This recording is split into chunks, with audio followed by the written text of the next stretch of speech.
Hello, hello, hello. Hi, Lauren. Hi, Good to see you. and you. Thanks for having me. It's a pleasure. It's a pleasure. So, anyone joining us, obviously, it is 12 p.m. here in the UK. I mean, I'm in France, but where you are, wherever you are on the globe, make sure that you're comfortable. You've got what you need. I'm excited for the conversation we're about to have. And obviously, let's start with starters. I'm going to give the floor back to you, Lauren, if you can introduce yourself. Yeah, sure. So I'm Lauren Windybank, and I'm the founder of Roma Black. So that is a global tech recruitment company, and also recently the co-founder of Tribe, which is a private membership for women working in male-dominated industries. So exciting, so many things. And I think, yeah, let's start with starters. What make you decide to create Tribe and Roma Black in the first place? I know Yeah, we've so got I different stories, but started, yeah, I started my career sort of in sales, and then sort of fell into recruitment like most people do. And I did a couple of years. I was fortunate enough to progress quite quickly up to management when I was employed as a recruitment consultant. So I went up to managing consultant and sort of managed a small team. And I think then I just got married, and I knew that sort of a family was on the cards. And this is all sort of pre-COVID time, so there really wasn't much sort of flexibility. And I knew that if I wanted to keep my job and sort of progress to director, which was very much sort of the progression path mapped out for me, I'd likely have to work, 4 or 5 days a week. And it's just, I think I didn't see any sort of flexibility at the time. So I decided to leave with a colleague and set up Roma Black. And nice. that was a lot of lessons learned along the way, navigating sort of entrepreneurship and just how to set up a business and all the challenges that come with it. And then my co-founder decided to leave just before COVID hit. I had almost 1 year old at the time. So I was about to ask, like, when did you created Roma Black? Were you already a mother or not yet? no, so Okay. I set up Roma Black in 2018, Mm. and I then later that year fell pregnant with my son, and he was born April 2019. And Easy first year of building a business. yeah, yeah. So it's very much a juggle, even though that was very much in the plans. You're then going from, navigating, still trying to build a successful business, to also then being a first-time mum, and just all the challenges that come with that as well. So my business partner left, and then COVID hit. But at this point, I was also pregnant with my little girl. So they're 14 months apart. So it was very much, okay, what do I do now? I knew I wanted to continue with Roma Black. So I decided to take investment that year that my daughter was born, and started to scale a small team. And we're now a team of 10, work sort of internationally, and the company does sort of run itself. I've created a bit of a leadership team, and yeah, I still work in the business and on the business, but we were talking obviously before we went live about sort of my split, which I'm sure we'll get to in terms of my time. And we focus predominantly on tech. And so when we were working with some of the big tech companies, they were looking to diversify their tech teams. And through that, what we saw was just a lack of sort of females in tech. And also those that were working in tech had maybe abandoned their tech career altogether due to several factors. So I saw an opportunity for a support system for women working in male-dominated industries, which is where Tribe was born. And my co-founder actually works in tech herself, and so she very much felt sort of the pressures of being one of the only females in her leadership team. And so, yeah, we just sort of worked together to build something for women in male-dominated industries, to give them that support system, that community, and sort of the coaching and mentoring to really thrive in their careers. Exciting. So many questions, so many things to unpack. Full disclosure, everyone listening to this, obviously Lauren and I had a chat beforehand. I hold on to some of the questions, so I'm happy that I can just fire them now. But anyone listening this right now, obviously, I've got an eye on the chat. Feel free to send across any questions you have.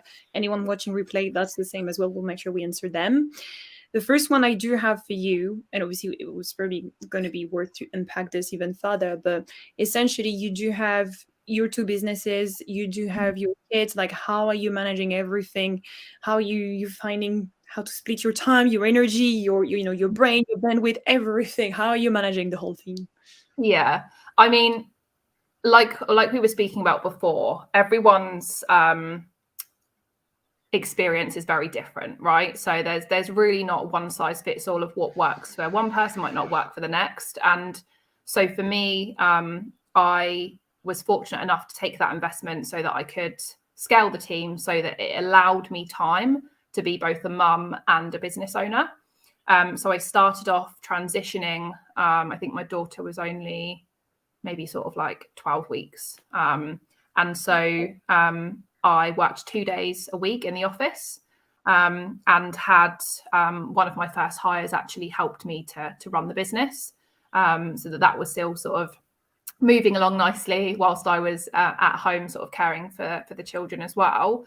And then September last year, I upped that to 3 days a week. So currently I work Monday to Wednesday and I have Thursday and Friday at home with the kids. So it feels like I've got, a block of time at the front of the week focused on building the companies. And then I've got 4 days solidly with the kids. And then obviously the kids and my husband over the weekend. Obviously, as anyone knows, as a business owner, it never stops, right? So I'm not saying that there's not evenings, that because I love what I do and I'm really passionate about it. So, I do work into the evenings and sometimes at the weekends, and I meet with my business partner at the weekends. It's whenever we can find time.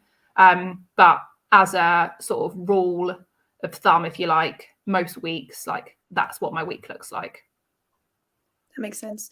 I was about to ask, and I think you proactively answered this one. Are you finding it not too hard to? I mean, I feel like it's a good block of time, 3 days, 4 days. The one question I have is, how are you managing the coming back on Monday? As in, I think you keeping an eye probably on whatever is happening during the end of the week and the weekend. But yeah, I'm curious to know, like, is it easy for you to be like, I've got Monday to Wednesday, I'm gonna give everything I've got, and then switching the brain on, or how does that work? This whole 3 days, 4 days. Yeah, so obviously this is where, again, it might be slightly different for me because, I have a team. So there's nothing really that my team can't handle in my absence. So I will purposely book all of my calls and meetings Monday to Wednesday. So, I'm very open and honest with everyone that speaks to me within my network. If they want a call and they suggest a Thursday, in some instances, if we can't make one Monday to Wednesday work, I'll lean on grandparents, for example, for an hour because it's an hour. But in most cases, people understand that I'm at home with the kids and therefore they'll accommodate. And, I have most of my meetings and calls Monday to Wednesday. That makes sense. Okay. And I think this is actually interesting to hear you say that, because something that has come up as well as part of, May's team being around celebrating women like you, is the whole like boundaries. Right. So any recommendations that you have, looks like you already have clear boundaries. Like you said, you've set up your team so they can work without you.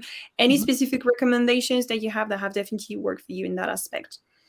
Yeah, I think obviously if it's just you and you're a one person business, then you can set those clear boundaries for yourself. And it's just about sticking to them and being sort of quite disciplined with it.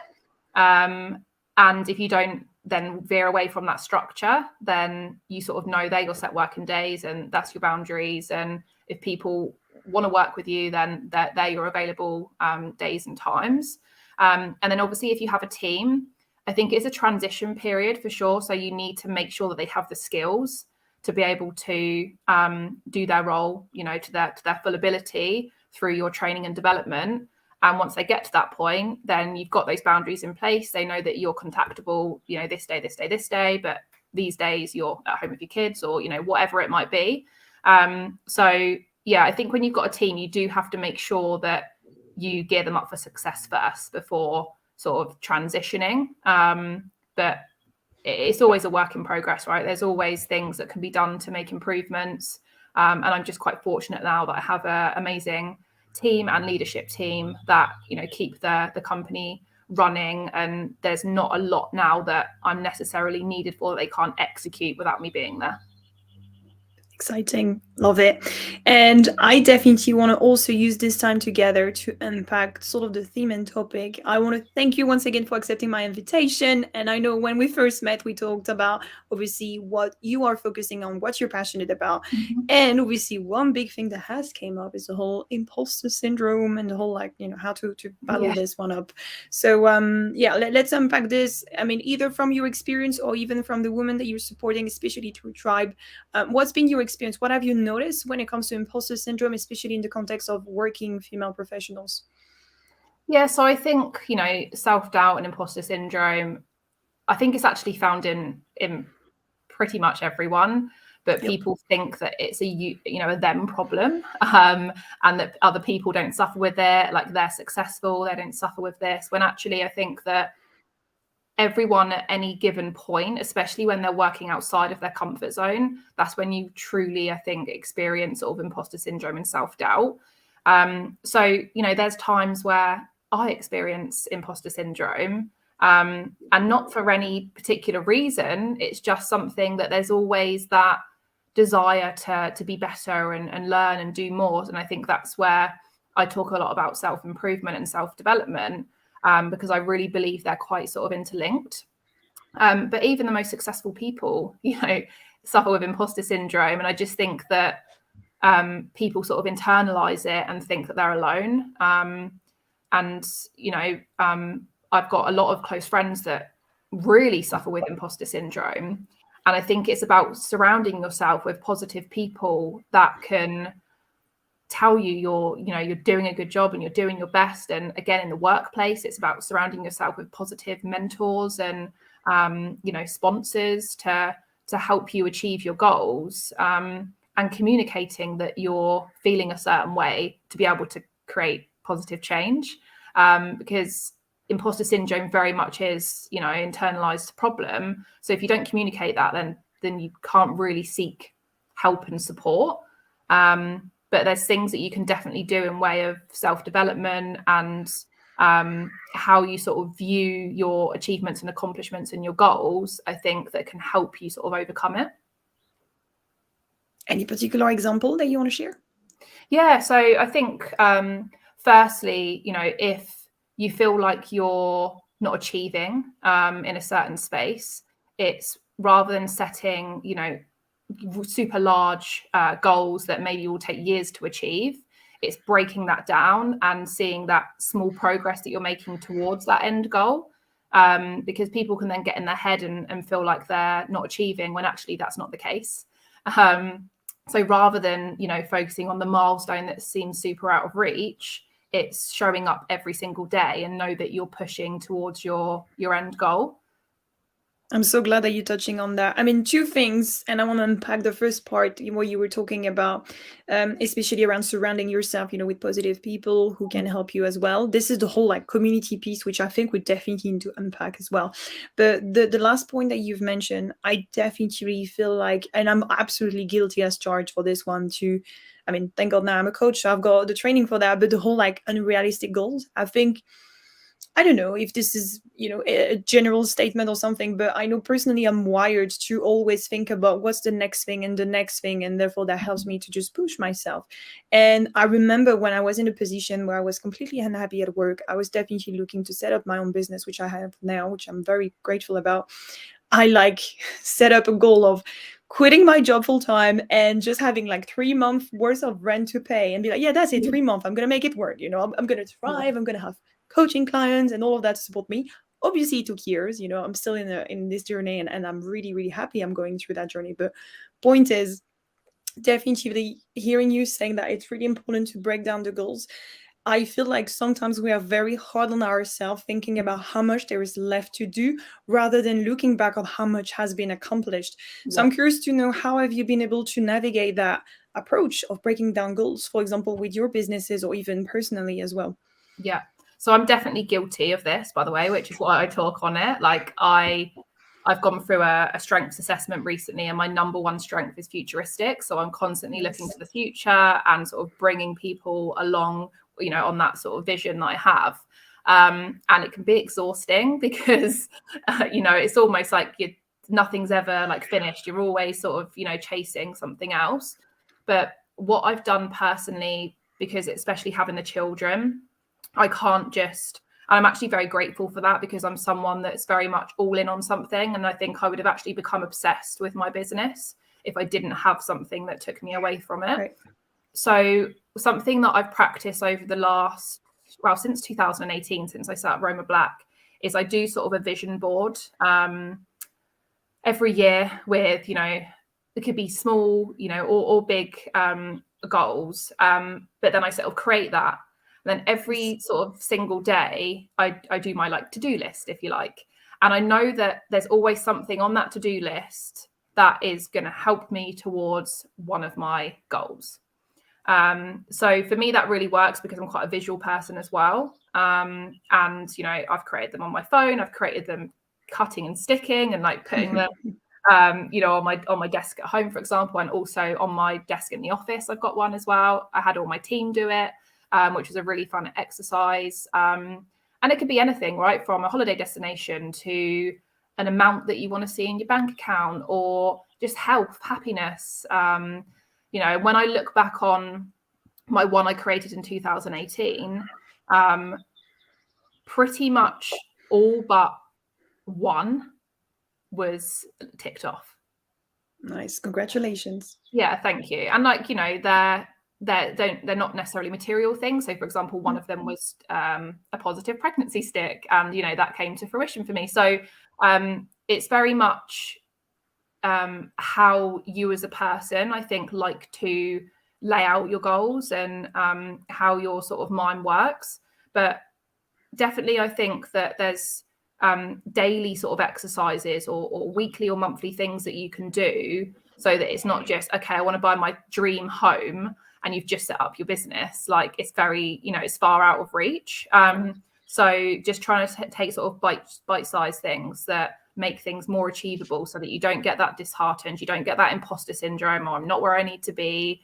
And one thing that I'm really big on is not comparing myself to others as well. I think, comparison is the thief of joy. It's one of my, it's actually written on one of my vision boards, because you can get sort of really, immersed into what everyone else is doing, and then compare yourself and your success against theirs. But everyone's on their own journey. So I think imposter syndrome sometimes can come from people comparing their achievements to others too. I think you're absolutely right. If I may just summarize what you shared here for anyone listening in, I'm taking mental notes. But you've shared so many practical things, such as I love the vision board. Actually, I do sort of a daily exercise where for 3 minutes I just close my eyes, and like Monday's like a 6-month time, Tuesday's like a year, so each day is like a different timeline. But definitely love, I'm gonna take you on that, probably do one as well, should be fun. So that's a very good one. I definitely believe in the power of visualization, because at least, like you said, it's narrowing down your attention, your focus. And I think, like you said in your last point, the whole like comparison to each other. I mean, I'm not a mother myself, but I would love to know as well. I'm assuming when it comes to motherhood, it's easy as well to compare. And again, every kid is different. Every family is different. Every, the career that you have, the fact that you've got your businesses obviously is different. So I'm assuming here it's good that you're good at that. But I do work with a lot of my clients who are definitely struggling and thinking, I should have, the whole like guilty side of things of like, I should have pushed my career to X, Y, and Z level before actually bringing some kids, because I feel like I'm behind. So yes, anyone listening to this, I'm watching you. Comparison is the thief of joy. Please remember that. Amazing. Yeah. And I think that you can always think that you could have taken a different path. I think I could have taken a different path. I think that I could have actually stayed at home with my kids for a year before, building a business, but that's not how my life panned out. And that's, I love what I do also. So I love my family, but I also love my work. And I think that more so now than ever, there's, because mums, especially sort of mums that maybe have taken a couple of years out, they were, heavily penalized, especially a couple of years ago, but I think there's some real positive changes now. And actually, you know, one of my top performers in my recruitment company, she works a day less than everyone else, and she's got 2 young kids like I have, and she's a top performer because actually mums get stuff done and, you know, can really sort of prioritize. So yeah, I think definitely, you know, the vision board's just a small thing, but it's a visual constant reminder of why you're doing what you're doing. So if you're at work and you've got your kids with the childminder, or they're at school or whatever, you know that you're doing what you're doing for, you know, greater sort of goals that you've got for yourself and your family. So yeah, definitely give it a go. Love it. And I want to go back to what we were talking as well at the beginning when it comes to the community side of things. I think this is also what Tribe is about, if I'm not mistaken, right? So, any particular either faults or things that you've seen that have definitely been working on the community side of things to help anyone who is out there definitely overcoming the imposter syndrome, but also the second part of that title is about self-development. So, yeah, let's talk about that. Yeah. So, with Tribe, what we wanted to create was not only sort of practical coaching and mentoring resources that would help elevate women in their career and hopefully get them to stick at their career in male-dominated industries where they can face different challenges, but also having that community of like-minded women who also suffer with imposter syndrome, also, you know, are very interested in self-development. And you're then surrounding yourself with a very positive network, like, you know, everyone talks about your network is your net worth. And so to actually have a really good network of people, doesn't have to be, you know, women, but just a really strong network of people that are positive, that can help you in, you know, whether that's professional, personal, to overcome sort of those challenges and know that you're not alone. I think that's the power of community, because a lot of people feel isolated when they're starting to feel, you know, imposter syndrome, when actually, if you focus on what you can do in terms of self-development, can you ask for a mentor, you know, that can help you, and what particular things are you struggling with, which is making you feel like an imposter? Let's work on those and let's focus on those. And whether that's a mentor internally or it's externally, you know, we've got the power of LinkedIn now, power of community. There's so many people out there that are willing to help. And it's just about finding those people and finding the right communities for you based on what type of person you are and maybe, you know, some of the challenges that you face. I think that's a very excellent point when it comes to finding the right community for you as well. So, any particular recommendation as to how to find that community? I think it depends on your interest or maybe the sector you're working in. So I think what works quite well is finding a community of people that are maybe working in a similar industry, because then you're likely going to be coming up against similar challenges. Problematics. Yeah. And therefore they might have overcome them, you know, and you can learn from them, or they're also facing that challenge and you've then got someone as a sounding board to really bounce ideas off of. And, you know, what do you do when you're feeling a certain way, and things like that. And there's so many communities out there now, especially on LinkedIn, and, you know, numerous memberships. And I think that's why we wanted to create Tribe, is because through speaking to so many candidates working in Roma Black, and a lot of my friends that work in male-dominated industries, some of the challenges that they faced, we felt like there was something that was needed to really help elevate them in their career and give them that support of women that were lacking in their workplace. And that way you've got, you know, your internal achievements, but then you're also able to have external support and feel like you're in control. You know, you can create positive change for yourself in way of self-development. There's a lot of free resources out there. You know, there's, you know, YouTube and LinkedIn learning. There's so many things where if you're really struggling with a particular topic, there's loads of TED Talks. There's just so many things that you can access that just might be something you needed to hear that day, if you're facing a certain challenge. Absolutely. And just hearing you, and obviously the fact that you've created Tribe as an answer from the challenges that you've seen through Roma Black, what would you say are the most either common or challenge that comes time and time again for women who are working in male-dominated environments? So there's several things. So there's sort of like conscious and bias. So it's no secret there's a lot of male in leadership, and sometimes there's biased behavior in organizations. So women can unfortunately be at the receiving end of that. There's also a lack of representation. So women look up to leadership and they can't see someone like them. And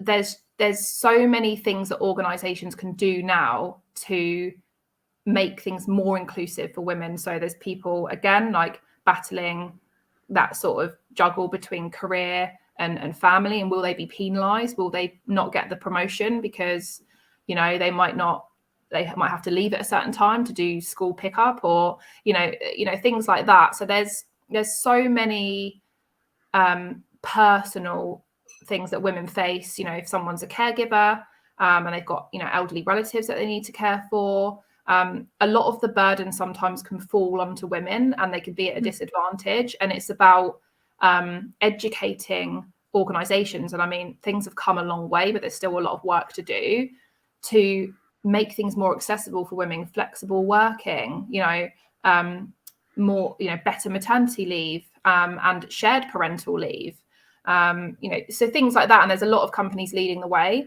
But yeah, menopause, there's numerous challenges, I think, that women face, but can just be, and that's in any industry, but I think it can just be made harder in male dominated industries because they feel like they don't have that support system to talk to anyone. And that's why we wanted to create Tribe, so that if internally you don't have that support system, you certainly do externally through the membership, where you can speak to other women who may be in the exact same boat as you. I'm glad that you're mentioning those two words that are just straight to my heart, bringing a lot of positive vibes. Support system. Like you said, like it's so easy to just be in your own head or thinking about everything that is not going right, comparing yourself to other, whatever it is, feeling like everything is under your shoulder. This is where, like you said, creating a support system is super key.